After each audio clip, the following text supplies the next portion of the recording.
அமர்ந்து ஆட்சி செய்ய முடியுமா?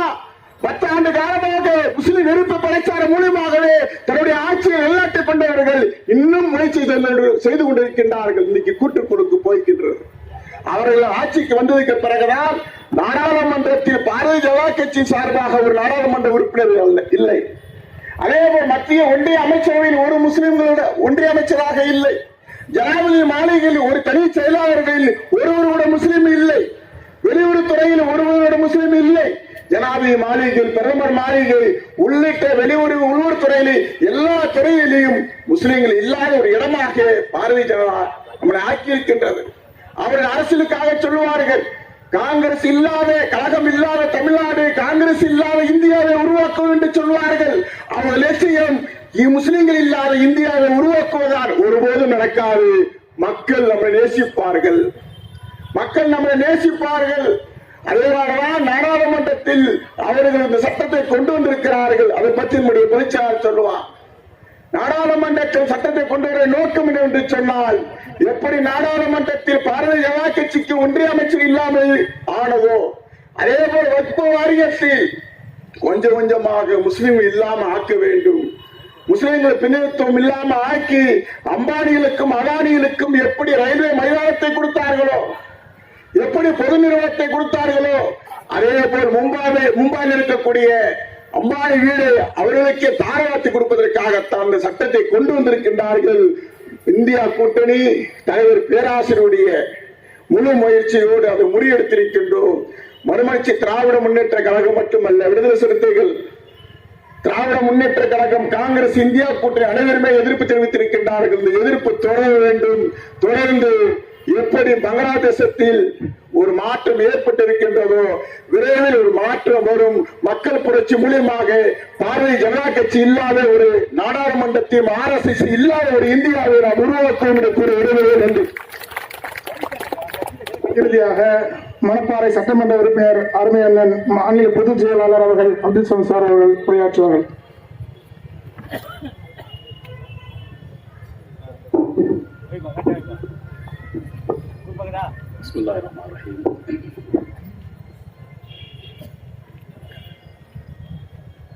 அளவற்ற அருளாளனும் நிகரில்லா பேரன்பு கொண்டவனுமாகிய எல்லாம் வல்ல ஏக இறைவனை போற்றி புகழ்ந்தவனாக தொடங்குகின்றேன். செங்கல்பட்டு நகரில்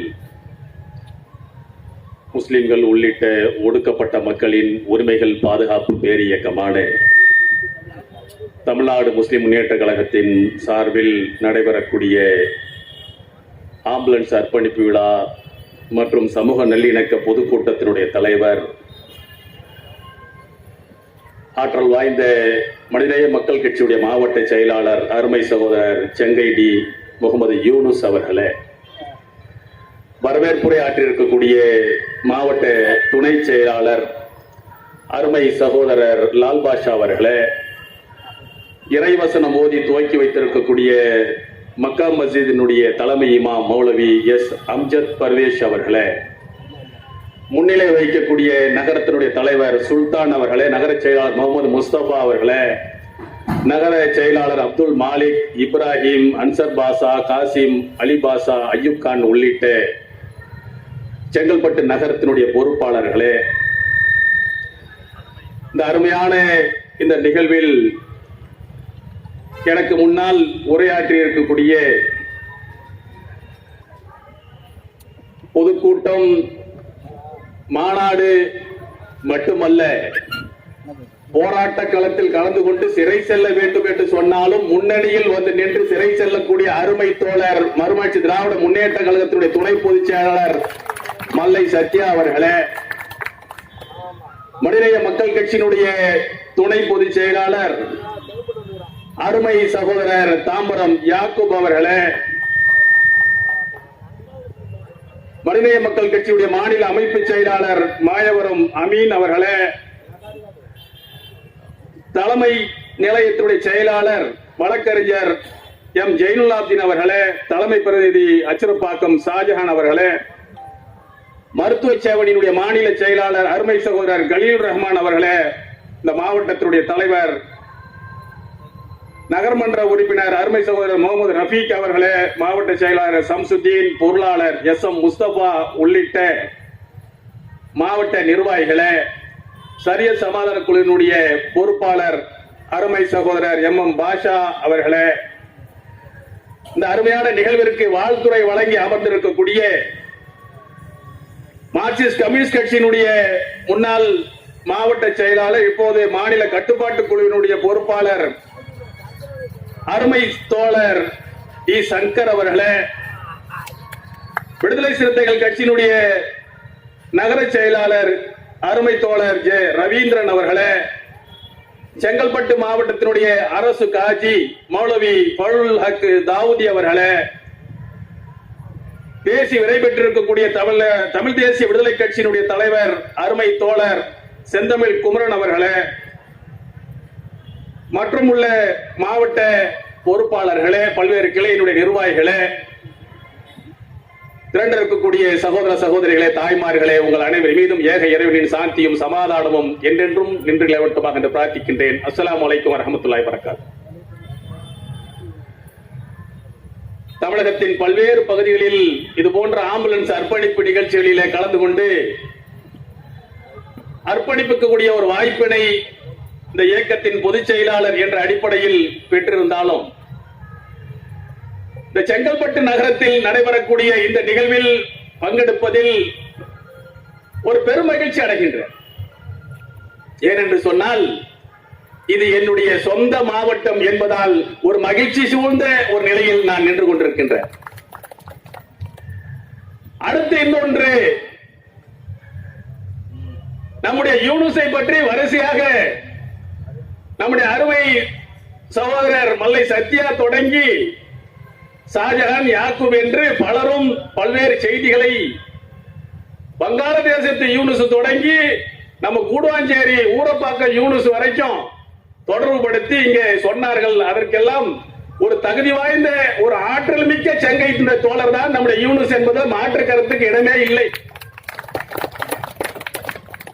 செங்கல்பட்டுல எதுன்னு சொன்னாலும் அது காவல் நிலைய பிரச்சனை அல்லது கலெக்டர் ஆபீஸ்ல பிரச்சனை, மருத்துவமனையில என்று சொன்னாலும் மாவட்ட தலைநகரத்தில் யூனுஸ் இருக்கிறார், தைரியமாக செல்லுங்கள் என்று மாவட்டம் முழுக்க இருக்கக்கூடியவர்களை அனுப்பி வைக்கக்கூடியவர்களாகத்தான் இன்றைக்கு தமுகவுடைய தோழர்கள் இருக்கின்றார்கள்.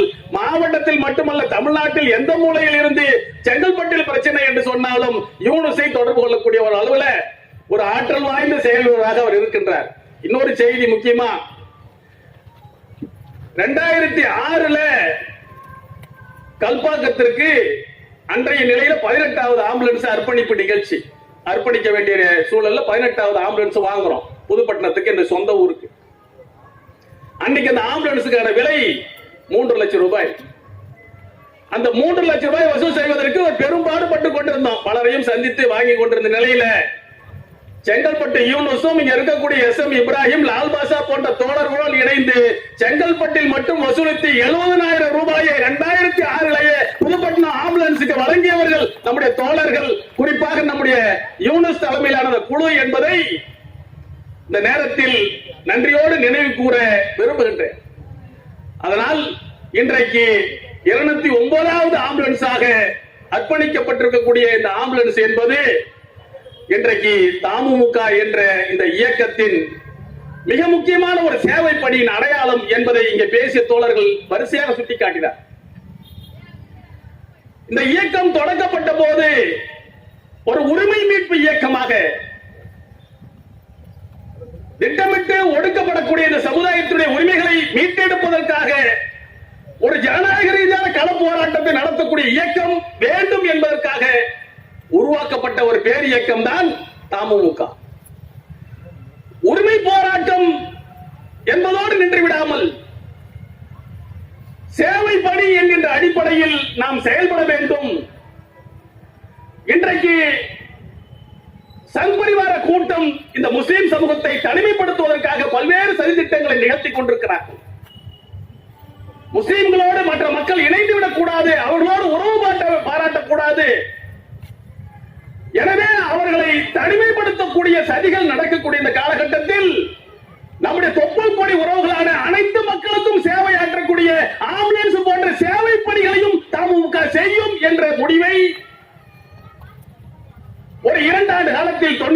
தொடங்கினோம் என்றால் ஒரு 97 காலகட்டத்திலேயே இந்த பணிகளை நாம் தொடங்கிவிட்டோம். இன்றைக்கு 209வது ஆம்புலன்ஸ் இயங்கிக் கொண்டிருக்கிறது. அதைத் தொடர்ந்து இந்த மக்களுடைய அரசியல் உரிமைகளை மீட்டெடுக்க வேண்டும். அரசியல் இல்லாமல் இந்த தேசத்தில் எதுவும் இல்லை. அரசியல் தான் அனைத்தையும் தீர்மானிக்கக்கூடிய சக்தியாக இருக்கிறது. இன்றைக்கு நீங்கள் உரிமையுள்ள மக்களா அல்லது உரிமையற்ற மக்களா என்பதை தீர்மானிப்பது இன்றைக்கு நாடாளுமன்றங்களும் சட்டமன்றங்களும் தான். அப்ப நாடாளுமன்றத்தையும் சட்டமன்றத்தையும் புறக்கணித்து விட்டு நீங்கள் ஒரு நாட்டினுடைய குடிமக்களாக உரிமையுள்ள குடிமக்களாக வாழ்ந்துவிட முடியாது என்ற காரணத்தால் தான் 2009 மனிதநேய மக்கள் கட்சி என்கின்ற ஒரு அரசியல் பேரியக்கத்தை நாம் உருவாக்கினோம். தமுமுகவினுடைய உரிமை மீட்பு போராட்டமாக இருந்தாலும் சரி, அதனுடைய சேவை பணிகளாக இருந்தாலும் சரி, மனிதநேய மக்கள் கட்சியினுடைய அரசியல் பணிகளாக இருந்தாலும் சரி, சட்டமன்ற பணிகளாக இருந்தாலும் சரி, அனைத்தும் எதை அடித்தளமாக கொண்டிருக்கிறது என்று சொன்னால் மனிதநேயம் என்கின்ற அந்த உன்னதமான கோட்பாட்டை தான், மனிதநேயத்தை தான் அடிப்படை கோட்பாடாக இன்றைக்கு கொண்டிருக்கிறது என்பதுதான் உண்மை. ஒரு மனிதன் பாதிக்கப்படுகிறார் என்று சொன்னால், திட்டமிட்டு நசுக்கப்படுகிறான் என்று சொன்னால் அவனுக்காக குரல் எழுப்புவது, காவல்துறையினால் ஒடுக்கப்படுகிறான் அல்லது பொய் வழக்கில் கைது செய்யப்படுகிறான் என்று சொன்னால் அவனுக்காக போராடுவது, அவனை மீட்டெடுப்பது, இது ஒரு மனிதநேய பணி. விபத்தில் சிக்கிக் கொண்டவனுக்கு விபத்திற்கு சிகிச்சை அளிப்பது, அவன் உயிரை காப்பாற்றுவதற்காக உதவுவது ஒரு மனிதநேய பணி. அதே போன்று பாதிக்கப்படக்கூடிய ஒடுக்கப்பட்ட மக்களுடைய உரிமைகளுக்காக சட்டம் இயற்றக்கூடிய சட்டமன்றத்தில் நாம் குரல் எழுப்புவதும் ஒரு மனிதநேய பணி.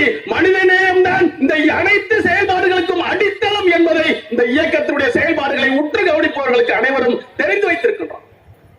ஆக ஒரு மனிதநேயத்தை தான் இந்த இயக்கம் தொடர்ந்து செயல்படுத்திக் கொண்டிருக்கிறது, தொடர்ந்து செயல்படுத்தும்.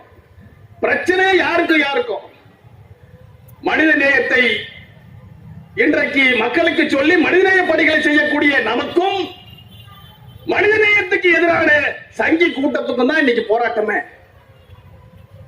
இன்னைக்கு நாடாளுமன்ற தேர்தல் நடந்து முடிந்தது. நாடாளுமன்ற தேர்தலில் நாம் எதிர்பார்த்த ஒரு ஆட்சி மாற்றம் வரல, ஒரு வருத்தம் தான்.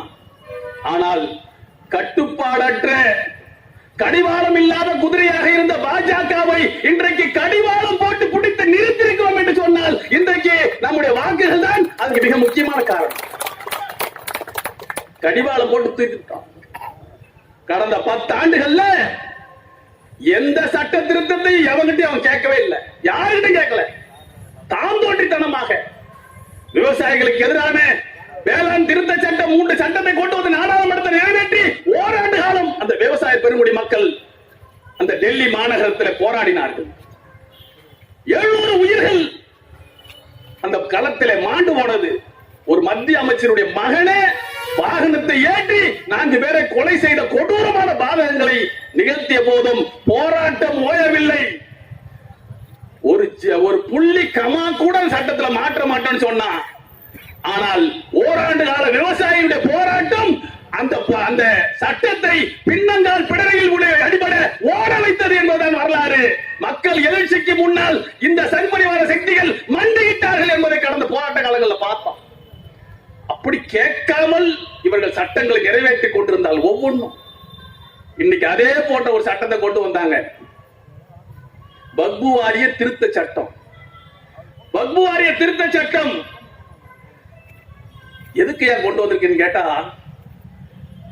அந்த கிரண் ரிஜிஜுன்னு சொல்லி சிறுபான்மை நலத்துறை அமைச்சர், சிறுபான்மை நலத்துறைக்கு ஒரு சிறுபான்மை சமுதாயத்தை சேர்ந்தவரை கூட போட முடியாத அளவிற்கு வன்மம் வெறி ஏறி போயிருக்கக்கூடிய இந்த பிஜேபி கூட்டம், அந்த கிரண் ரிஜிஜு சொல்கின்றார், சச்சார் குழு பரிந்துரையின் அடிப்படையிலான ஒரு முன்னெடுப்பு தான் இதான். சச்சார் குழு பல்வேறு பரிந்துரைகளை கொடுத்துச்சு இல்ல, அதுல ஒரு பரிந்துரையா இது. அவர்கள் எவ்வளவு வன்மம் வாய்ந்தவர்கள் என்பதை இந்த சட்டத்தின் வாயிலாக பார்க்க முடியும். முஸ்லிம் அல்லாத 2 பேர் வக்பு வாரியத்தில் இடம்பெற வேண்டும் என்று சொல்லப்பட்டதற்கு நம்முடைய திராவிட முன்னேற்ற கழகத்தினுடைய நாடாளுமன்ற குழு தலைவர் அருமை சகோதரி கனிமொழி உள்ளிட்டவர்கள், காங்கிரஸ் கட்சியுடைய கேசி வேணுகோபால் போன்றவர்கள் அருமையான விளக்கத்தை கொடுத்திருக்கிறார். அதெல்லாம் ஒரு புறம். மிக முக்கியமாக இந்த சட்டத்தில் சொல்லப்பட்டிருக்கக்கூடிய ஒரு செய்தி,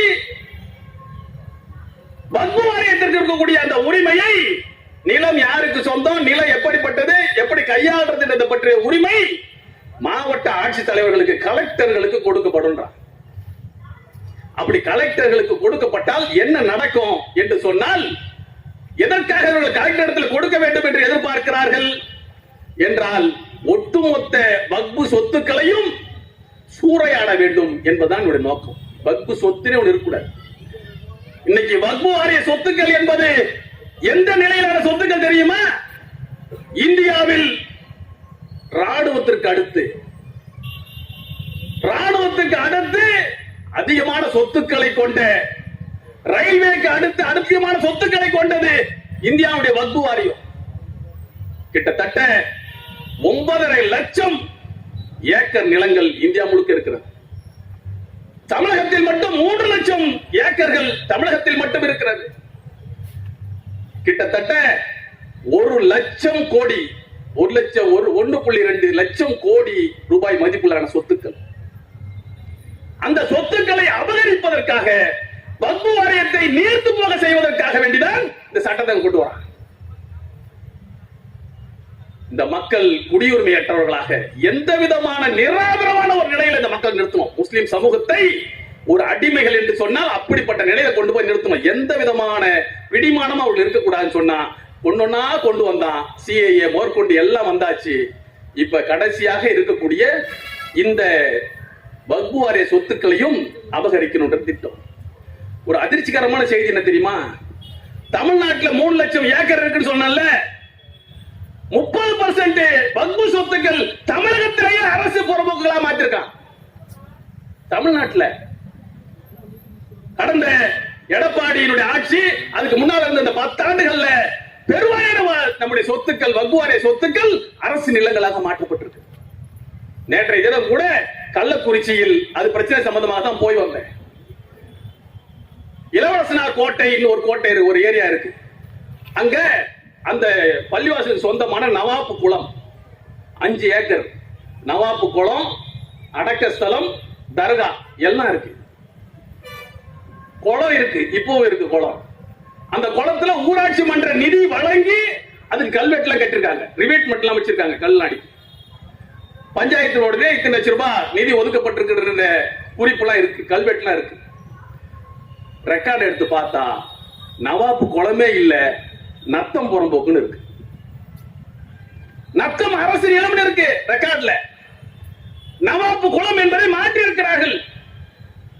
இதை மாற்றிட்டு முஸ்லிம் பெயர் தாங்கி ஒருத்தனை வைத்து அங்க கொட்டை வைத்து கொட்டகைகளை அமைத்து நிலத்தை அபகரிப்பதற்கு ஒரு சில சதி வேலைகள் நடக்குது.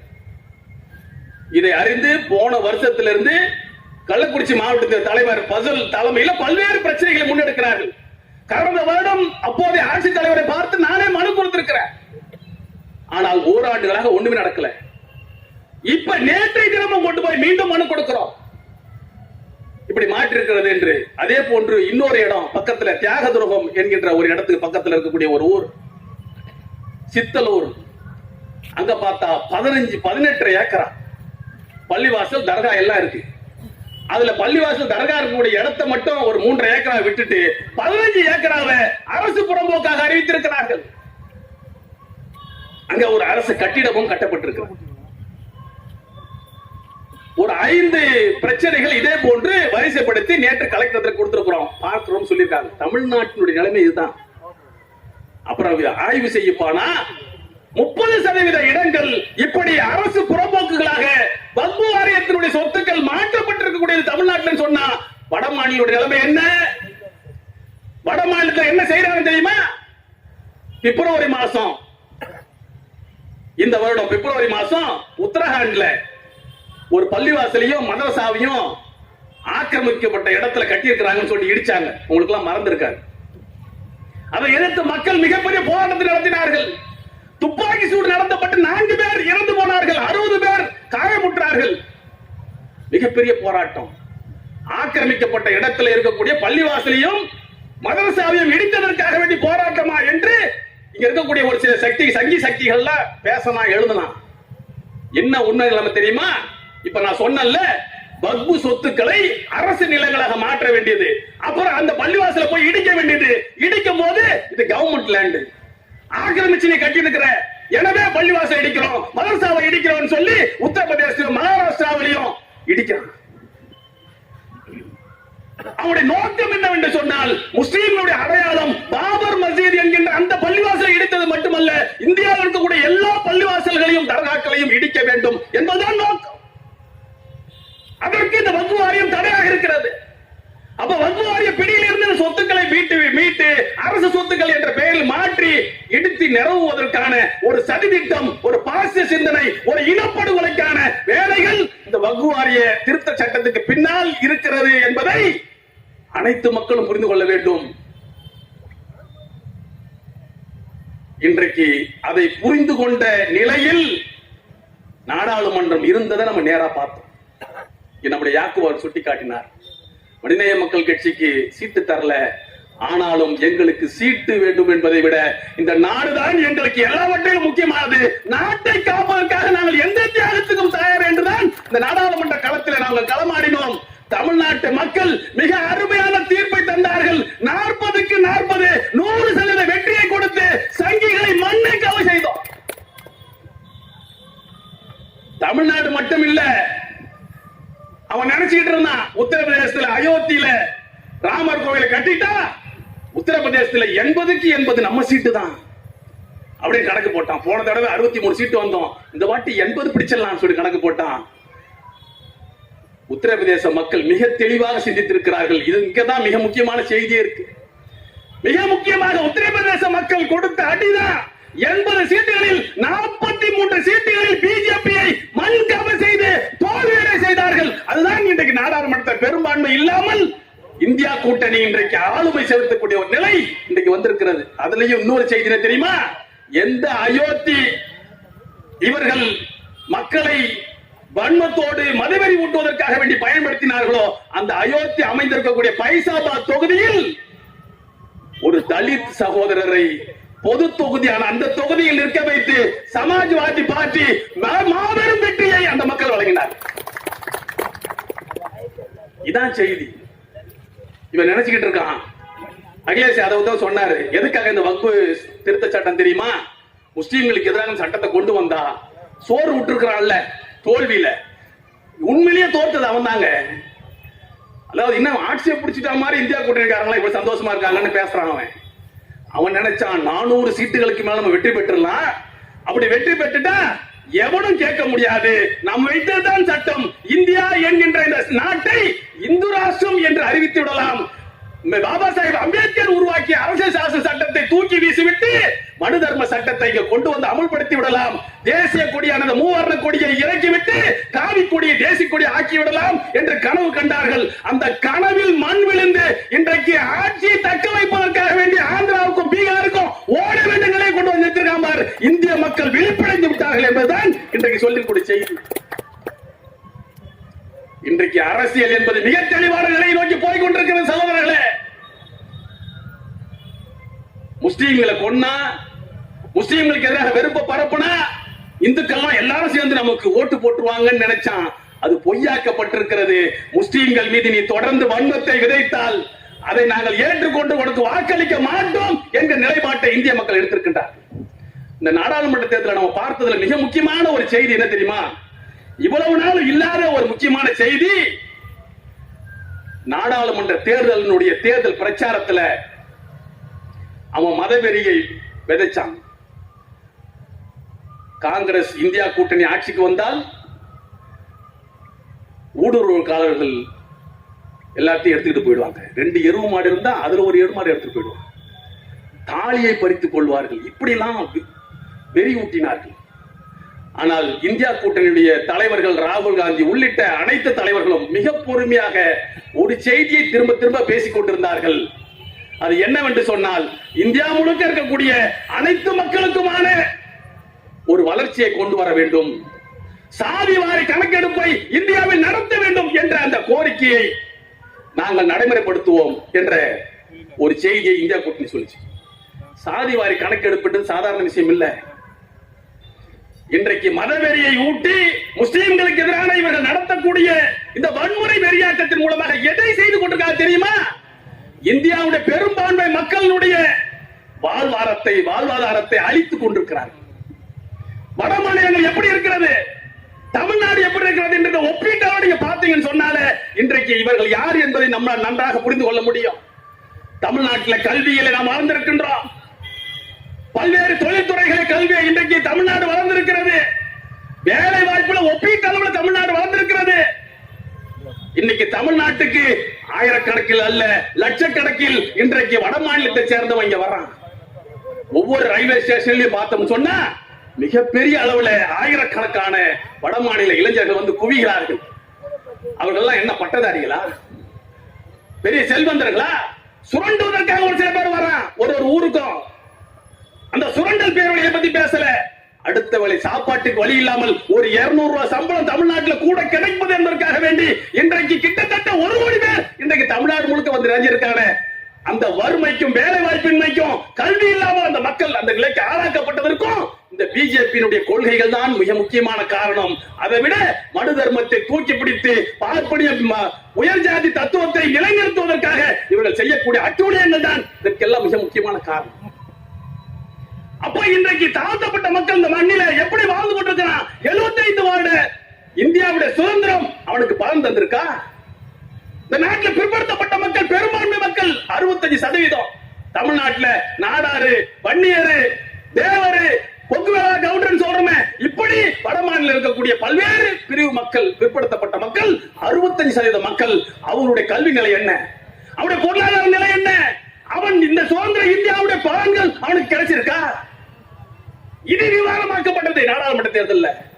இது எல்லாம் சாதிவாரி கணக்கெடுப்பு எடுத்தால் ஒரு எக்ஸ்ரே ரிப்போர்ட்டா வெளிவரும் ராகுல் காந்தி பேசினார். எக்ஸ்ரே ரிப்போர்ட், உடலுக்குள்ளார என்ன நோய் இருக்குது என்பதை, எந்த எலும்பு நொறுங்கி இருக்கு, என்ன மாதிரியான பிரச்சனைகள் இருக்கு என்பதை எப்படி எக்ஸ்ரே ரிப்போர்ட் சொல்லுமோ அப்படி இந்த 75 ஆண்டுகள் சுதந்திர இந்தியாவில் எந்த மக்கள் உயர்ந்திருக்கிறான், எந்த மக்களுக்கு கல்வியும் வேலை வாய்ப்பும் கிடைக்காமல் இன்னமும் அடித்தட்டில் அழிந்து கிடக்கிறான் என்பதை அந்த சாதிவாரி கணக்கெடுப்பு சொல்லணும்னு சொன்னான். இதை கேட்கிறதே எவ்வளவு பெரிய அசிங்கம் தெரியுமா? 1931 தான் வெள்ளக்காரன் எடுத்தான் சாதிவாரி கணக்கெடுப்ப. சென்சஸ் தாங்க என்ன நிலைமை என்று சொல்லும், ஆய்வுகள் முடிவுகள் தான் சொல்லும். அதுதான் மக்கள் தொகை கணக்கெடுப்பு எடுக்கிறோம். மக்கள் தொகை கணக்கெடுப்பு இந்த ஆட்சியில் எடுக்கப்படல. கொரோனாவை காரணம் காட்டி தள்ளி போட்டான். இது வரைக்கும் 2021 எடுக்க வேண்டிய சென்சஸ் 24 ஆகியும் எடுக்கப்படல. அதுக்கு பதிலா என்ன எடுக்க போறானா? சிஏஏ குடியுரிமை திருத்த சட்டத்தை கொண்டு வந்து என்ஆர்சி என்பிஆர் சொல்லி முஸ்லீம்களை குடியுரிமை அற்றவர்களாக மாற்றுவதற்கு ஒரு சதியை இப்படி கொண்டு வரான். இது இல்லடா மேட்ரு, பிரச்சனை அது இல்ல. சாதிவாரி கணக்கெடுப்பை எடு, இந்த நாட்டுடைய பெரும்பான்மை மக்கள் ஏன் சுரண்டப்படுகிறார்கள் என்ற உண்மையை சொல்லு. இதோட ராகுல் காந்தி இன்னொரு செய்தியை கேட்டார். 90 பேர் இருக்கான் பிரதமருக்கு கீழே, மிக முக்கிய உயர்ந்த செயலாளர்கள் மட்டத்தில் 90 பேர் இருக்கான். அவர்கள் தான் இந்தியாவுடைய பொருளாதாரத்தை, இந்தியாவுடைய எல்லா நிலைகளையும் கட்டமைப்பவர்கள். எல்லா துறைக்கும் அவன் தான் முக்கியம். இந்தியாவே அவன் கையில தான் இருக்கு. இந்த 90 பேர்ல 3 பேர் மட்டும்தான் பிற்படுத்தப்பட்ட சமுதாயத்தை சேர்ந்தவன். தாழ்த்தப்பட்டவர்கள் இல்லை, சிறுபான்மை மக்கள் இல்லை. மீதி 87 பேர் யாரான்னு சொன்னா எல்லாம் பூணூல், எல்லாம் உயர் ஜாதி பார்ப்பனிய பனியா கூட்டத்தை சேர்ந்தவர்கள் மட்டும்தான் 87 பேர் இருக்கான்னு சொன்னா எப்படி நீதி கிடைக்கும் என்ற கேள்வியை ராகுல் காந்தி முன்வைத்தார். இந்த உண்மைகளை பேசுவதற்கு ஊடகங்கள் முன்வராததுக்கு காரணம் என்ன? ஊடகங்களை பார்த்து கேள்வி கேட்டார் ராகுல் காந்தி. உங்கள எத்தனை பேர், ஊடகங்களை பார்த்து அப்படியே கேட்கிறார், உங்கள எத்தனை பேர் தாழ்த்தப்பட்ட பழங்குடி மக்கள் எஸ்டி எத்தனை பேர் கையை உயர்த்துங்க? ஒருத்தர் இல்ல. எஸ்சி சொல்ல கையை உயர்த்து, இல்ல ஓபிசி சொல்ல கையை உயர்த்து, ஒருத்தர் இல்ல. சிறுபான்மை சமுதாயம் சேர்ந்த ஒருத்தர் கையை தூக்கு, ஒரு ஆள் இல்ல. அப்ப ஊடகங்கள் எல்லாம் உயர் ஜாதியை சேர்ந்தவருடைய கட்டுப்பாட்டில் தான் இருந்து கொண்டிருக்கிறார். அப்ப எப்படி இந்த உண்மைகள் வெளிவரும்? எப்படி வெளிவரும்? இப்ப இந்த பட்ஜெட்ல தமிழ்நாடு புறக்கணிக்கப்பட்டது, தமிழ்நாடு என்ற பெயரே இல்லை என்பது ஒரு பக்கம். ஆனா இந்தியாவில் பெரும்பான்மை மக்களுக்கான வாய்ப்புகள் இந்த பட்ஜெட்ல புறக்கணிக்கப்பட்டிருக்கிற செய்தியை இதே ராகுல் காந்தி முன்வைத்தாரா இல்லையா? அல்வா கிண்டுறீங்களா? அல்வா, பட்ஜெட் அல்வா. அந்த பட்ஜெட் அல்வா கிண்டக்கூடிய இடத்துல எத்தனை பிற்படுத்தப்பட்ட மக்கள், எத்தனை பேர் இருக்கா பிற்படுத்தப்பட்ட பிரதிநிதி? தாழ்த்தப்பட்ட மக்களுடைய பிரதிநிதி எத்தனை பேர்? பழங்குடி மக்களுடைய பிரதிநிதி எத்தனை பேர்? சிறுபான்மை மக்களுடைய பிரதிநிதி எத்தனை பேர்? இந்த கேள்வி கேட்டா ஏதோ அல்வாவை பத்தி பேசுறாரு நினைச்சிட்டு தலையில கை வச்சுட்டு உட்கார்ந்துருச்சு. யாரு? நிர்மலா சீதாராமன். இது ஒரு ஆழமான செய்தி. இந்தியாவை உண்மையான சுதந்திர இந்தியாவுக்காக கொண்டு செல்லக்கூடிய செய்தி. தந்தை பெரியார் சொன்னார், இந்த நாட்டுக்கு சுதந்திரம் கிடைக்கிறதா, இந்த சுதந்திர தினத்தை கொண்டாடாது என்று பெரியார் தடுத்தார் என்று சொன்னார். காரணம் என்ன தெரியுமா? வெள்ளக்காரனை விட மிக மிக மோசமானவன் இந்த பார்ப்பனிய கொள்ளக்காரர்கள், அடக்குமுறையாளர்கள். இவர்கள் வீழ்த்தப்படாமல் இந்தியாவுக்கு விடுதலை கிடைக்காது என்பதால் தான் இந்த விடுதலையை கொண்டாடாதீர்கள் என்று பெரியார் சொன்னார். உண்மையான விடுதலை என்பது பார்ப்பனியம் என்ற சித்தாந்தம் வீழ்த்தப்பட வேண்டும். அந்த வீழ்த்தப்படுவதற்கான காரணமாக அடித்தளமாக இருப்பது இந்த சாதிவாரி கணக்கெடுப்பு. இந்த சாதிவாரி கணக்கெடுப்பை நடத்தணும்னு இங்க மட்டுமல்ல, அமெரிக்காவுக்கு போறார், அங்க பேசுறார் ராகுல் காந்தி. லண்டனுக்கு போறார், அங்க பேசுறார் ராகுல் காந்தி. ஏன் ராகுல் காந்திக்கு எதிராக இவ்வளவு வன்மத்தோடு பேசுறான்னு சொன்னா, ராகுல் காந்தி முக்கியமான இடத்துல கை வச்சிருக்க, தீர்வை நோக்கி போகக்கூடிய ஒரு இடத்துக்கு கை வைத்திருக்கின்றார். இந்த குரல் ராகுல் காந்தியுடைய குரல் அல்ல, ஒட்டுமொத்த இந்தியாவுடைய குரல் என்ற ஒரு நிலை நிச்சயமாக உருவாகும். ஒட்டுமொத்த இந்தியாவுடைய குரல் உருவாகும். அதுக்கெல்லாம் ரொம்ப நாள் ஆகாது. இப்பவே நாடாளுமன்ற உறுப்பினர்களை கேட்டு பாருங்க. பிஜேபியினுடைய எம்பிக்கள் பெரும்பாலான ஓபிசி, எஸ்சி போன்ற எம்பிக்கள் இந்தியா கூட்டணி தலைவர்கள் வந்து பேசுறாங்க. பிஜேபிக்கு நல்லா பேசுங்க, திட்டுங்க, இந்த மோடி அமித்ஷாவை நல்லா திட்டுங்க அப்படின்னு பிஜேபியினுடைய எம்பிக்கள் சொல்வதாக நம்முடைய எம்பிக்கள் வந்து சொல்றாங்க. அந்த அளவுக்கு வெறுப்புல இருக்கா. இங்க சொன்னாரு நம்முடைய அண்ணன் மல்லை சத்யா சொன்னாங்க, பங்களாதேஷ்ல இருந்து ஷேக் ஹசீனா துரத்தி அடிக்கப்பட்டது. ஷேக் ஹசீனா துரத்தி அடிக்கப்பட்டது. இவன் ரெண்டு பேரும் பாருங்க, கோத்தபய ராஜபக்சே ஓடனான் இலங்கையை விட்டு. கோத்தபய ராஜபக்சே ஆகட்டும், ஷேக் ஹசீனா ஆகட்டும், இவங்க ரெண்டு பேருக்கும் ஐடியா கொடுத்து பின்புலமா நின்றது யார் தெரியுமா? இந்த மோடி கூட்டம் தான். அவர்கள் ரெண்டு பேரும் துரத்தி அடிக்கப்பட்டிருக்கிறார்கள். விரைவில் இந்த மோடியும் அமித்ஷா RSS கூட்டம் இந்தியா விட்டு துரத்தி அடிக்கப்படக்கூடிய காலம் வந்தே தீரும். மாற்று கருத்து இல்ல, வந்தே தீரும். நம்பிக்கையோட இருப்போம், தொடர்ந்து களமாடுவோம், வேற ஒண்ணும் இல்ல. இன்றைக்கு இவன் ஏன் முஸ்லிம்களுக்கு எதிராக திருப்புறான்னு சொன்னா, முஸ்லிம்களை கொண்டு வந்து திசை திருப்புறான். உண்மையான பிரச்சனையின் பக்கம் போயிடக்கூடாது. இது இப்ப இல்ல, 100-150 வருஷமா வரலாறு முழுக்க இதுதான். எப்ப ஜோதிபா புலே 1850களில் மகாத்மா, அவர் தான் மகாத்மா காந்திக்கு முன்னாலே மாபெரும் மகாத்மா ஜோதிபா புலே, அவருடைய மனைவி சாவித்ரிபா புலே, இவர்கள் தான் இந்த ஒடுக்கப்பட்ட மக்களுக்காக மராட்டிய மண்ணில் குரல் கொடுத்தவர்கள். அந்த ஜோதிபா புலேவினுடைய பிரச்சார இயக்கத்தால் பார்ப்பனிய ஆதிக்கத்துக்கு எதிராக அவர் பேசிய அந்த பேச்சுக்களால் சாகு மகாராஜ் என்கின்ற கோல்காப்பூர் சமஸ்தானத்துடைய மன்னர் ஈர்க்கப்படுகிறார். என்னடா அநியாயம்!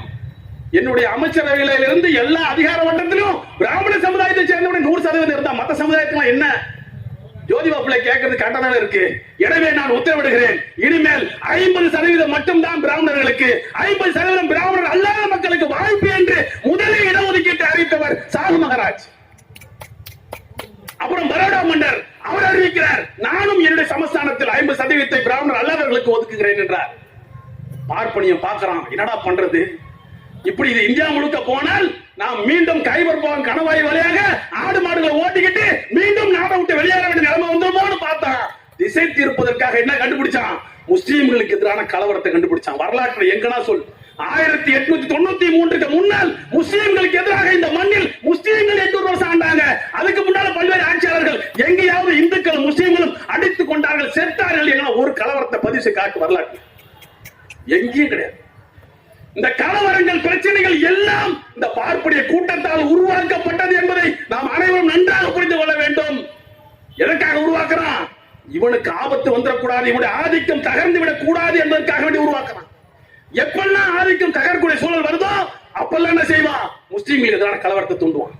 1991 சமூக நீதி காவலர் VP சிங் அவர்கள் சுதந்திர இந்தியாவில் 45 வருஷத்துக்கு பிறகுங்க, 1 வருஷம் 2 வருஷம் இல்ல, 45 வருஷத்துக்கு பிறகு பெரும்பான்மை மக்களான பிற்படுத்தப்பட்ட சமுதாயம் 65% வாழக்கூடிய முஸ்லீம்களுக்கு அல்ல, இந்த பெரும்பான்மை மக்களுக்கு ஒரு 27% இடஒதுக்கீட்டை கொடுக்கிறார் மண்டல் கமிஷன் அடிப்படையில்.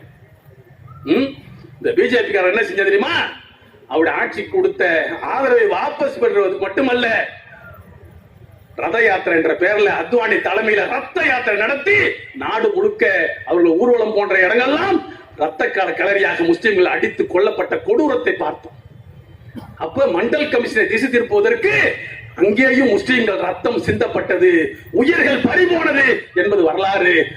இப்ப நீங்க சாதிவாரி கணக்கெடுப்புக்காக ஒரு நிலை வந்து மக்கள் முன்னேற்றம் எடுக்கப்படுமே ஆனால், ராகுல் காந்திய குரல் இந்தியாவுடைய குரலாக ஒழிக்கப்படுமே ஆனால், அப்ப என்ன செய்வான்?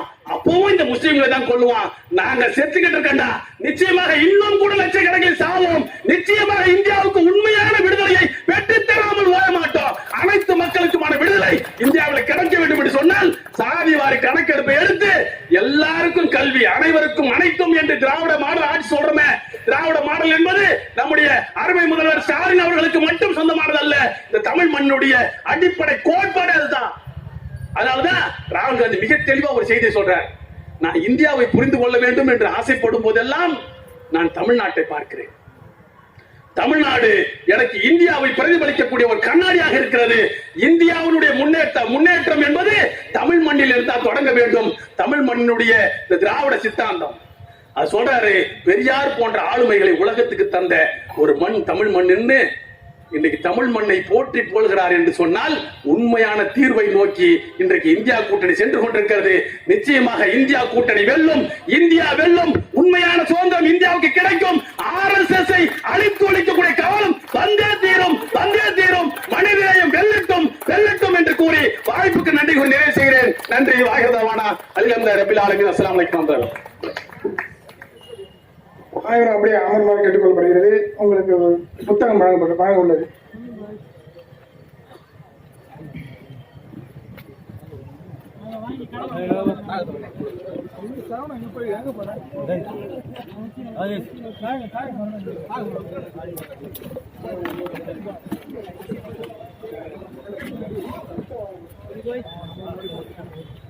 மறுமலர்ச்சி திராவிட முன்னேற்ற கழகத்தின் துணை பொதுச் செயலாளர் அவர்களுக்கு நமது பொதுச் செயலாளர் அவர்கள் புத்தகத்தை வழங்குகிறார்கள். நினைவு பரிசாக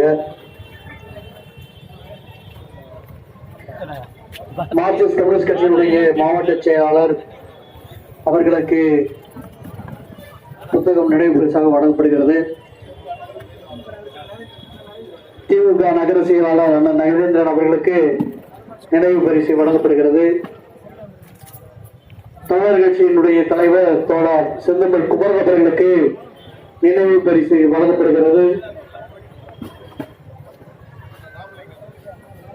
அண்ணன் மறுமலர்ச்சி திராவிட முன்னேற்ற கழகத்துடைய செயலாளர் ராமலிங்கம் அவர்களுக்கு நினைவு பரிசாக வழங்கப்படுகிறது. அரசு தலைமை காட்சி அவர்களுக்கு நினைவு பரிசு வழங்கப்படுகிறது.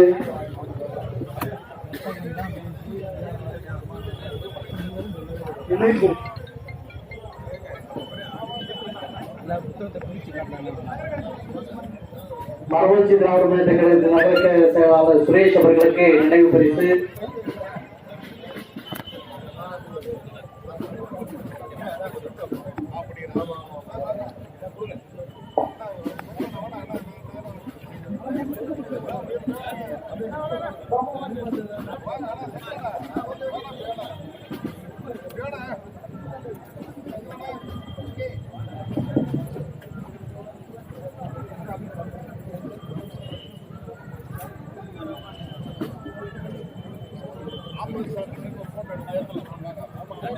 இறுதியாக நன்றி உரை மாவட்ட மருத்துவ சேவை செயலாளர் இப்ராஹிம் அவர்கள்.